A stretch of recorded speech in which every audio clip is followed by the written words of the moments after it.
Maayong gabi, adlaw karong Huwebes, Abril 11, tuig 2019 dinhi sa Dakbayan sa Sugbo.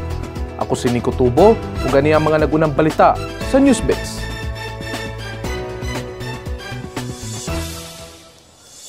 Magatubang og kasong murder ang suspect sa pagpatay kang Christine Silawan, human kini ni angkon atubangan sa media kaganiha nga siya ang nihimo sa krimen. Dugang pa niya nga anaa siya sa impluwensya sa ilegal nga drogas dihang iyang gipatay ang biktima.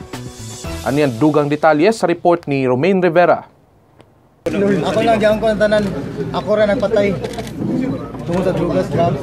Kini ang pamahayag sa suspect sa pagpatay kang Christine Silawan dihang gipresentar kini atubangan sa media kaganihang buntag sa Police Regional Office Central Visayas. Giila ang maong suspect na si Renato Lienes kinsa amahan sa 5 ka mga anak. Iyang giangkon nga anaa siya sa impluwensya sa iligal nga drugas samtang gibuhat ang krimen. Saysay ni Lienes nga iyang nakaila si Silawan sa Facebook, pinaagi ang paggamit og dummy account nga CJ Diaz. Diha na sila nagkauyab sa dalaga. Niadtong Marso 10, nagkauyon silang duha nga magkita atubangan sa simbahan sa Barangay Pahak, Dakbayan sa Lapu-Lapu, diin nagserbisyo isip collector si Silawan. Sigon ni Lienes nga dihang nagkakita na sila ni Silawan, nilakaw kini og diha na niya gigukod ang dalaga. Pag-abot sa crime scene, nihangyo siya sa biktima nga makihilawas kaniya apan gibalibaran kini ni Silawan. Giangkon sab sa suspect nga iyang gigulgol si Silawan gamit ang gunting o gipanitan ang naw niini. Iya sab gibutyag nga nakakaton siya pinaagi sa usa ka video online kung unsaon pagpanit sa tawo. Nangayo hinuon og pasaylo si Lienes ngadto sa kabanay ni Silawan ug niingong nagmahay siya sa iyang gibuhat. Ato sa press conference gipakita sa kapulisan ang diagram nga nitumbok kang Lienes isip suspect lakip na sa CCTV footage ug laing mga ebidensya. Matod ni Philippine National Police Chief Oscar Albayalde nga ilang nang gisumiter ngadto sa crime laboratory ang gunting nga gigamit ni Lienes lakip na ang t-shirt niini nga adunay lama sa dugo. Siyang pang drugs, small time hold up, no? Mang hold up siya, benta yung na-hold up, then bili ng illegal na droga. Sabi ko nga, not an ordinary criminal can ever do that. Kaya inamin niya, talagang nasa high na high siya during that time. High na high siya during that time. He was highly under the influence of illegal drugs during the incident.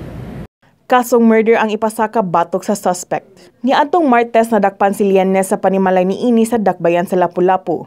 Anaa kini sa listahan sa drug watch list sa kapulisan sa syudad. Nakuhaan sab kini og armas atol sa pagkasikop. Samtang ang kanhi hinigugma ni Silawan kinsa unang nadakpan og gitumbok nga suspect anaa gihapon sa kustodiya sa home care center sa Lapu-Lapu City. Dugang ni Albayalde nga wala nila gisalikway nga posibleng mamahimong witness ang kanhi hinigugma. Romaine Rivera, Newsbits.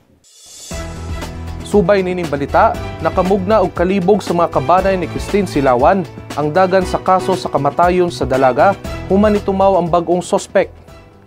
Gibutyag sa iyaan sa dalaga nga wala na sila masayod kung asay tuuhan human laing suspect na sab ang nadakpan. Gitinguha karon sa pamilya ni Christine nga mugawas na ang tinuod nga suspect. Hinuon mapasalamaton sila sa paningkamot sa mga otoridad alang sa pagkabot sa hustisya sa dalaga. Samtang ang inahan sa suspect nga si Renato Lienes wala masayod nga kini ang nipatay kang Christine. Gibutyag sa inahan nga naibaw siya nga adunay mga kasong giatubang ang ianak apan dili ang pagpatay sa 16 anyos nga dalaga. Kasong murder ang ipahamtang kay Lienes human ni angkon kini nga siya ang responsable sa krimen.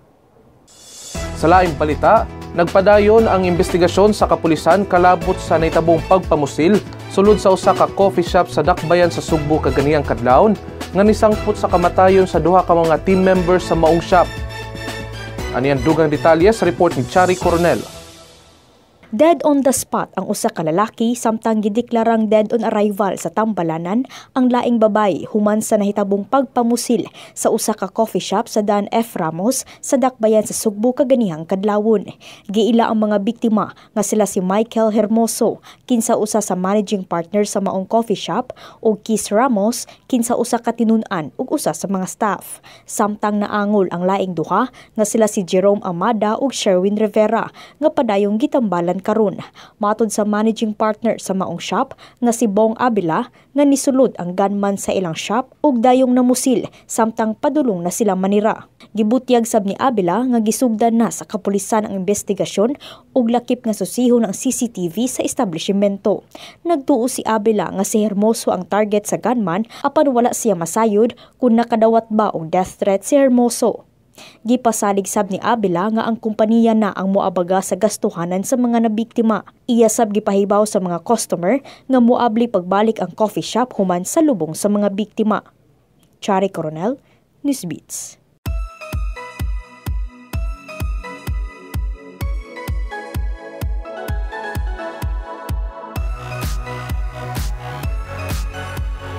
Ug alang sa mga latest showbiz chika, aniya si Hershey Zaspa.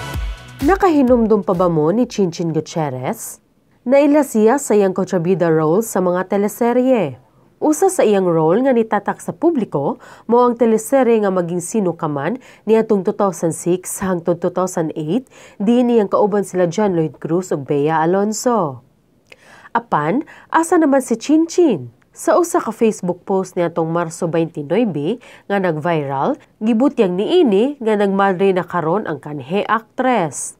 Ang kanhi aktres umas naila karon nga si Sister Lourdes gikonsagrar sa Carmelite Convent. Matud niya, nahimong major turning point niya ang tuig 2006. Nagkasakit ang iyang inahan o gioperahan sa kasing-kasing. Nisunod dayon ang pagsunog sa ilang panimalay sa Quezon City, di nakaangkon siya og 2nd to 3rd degree burn. Og pipila ka semana human nasunog ilang balay, namatay ang inahan ni Chinchin. Bisa pa man sa trahedya nga nahitabo sa iyang kinabuhi, wala gipasanginlan ni Chinchin ang kahitasan o wala sab niya undangi ang iyang pag-ampo.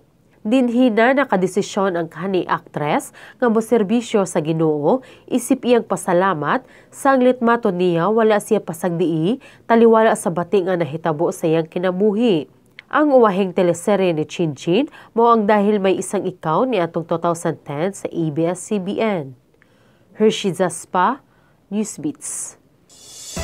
Mo katuan naglangkob sa mga nagunang balita. Alang sa dugang kasayuran, bisitaha ang www.sunstar.com.ph. I-follow sad mi sa YouTube ug among mga social media accounts sa Twitter ug Facebook.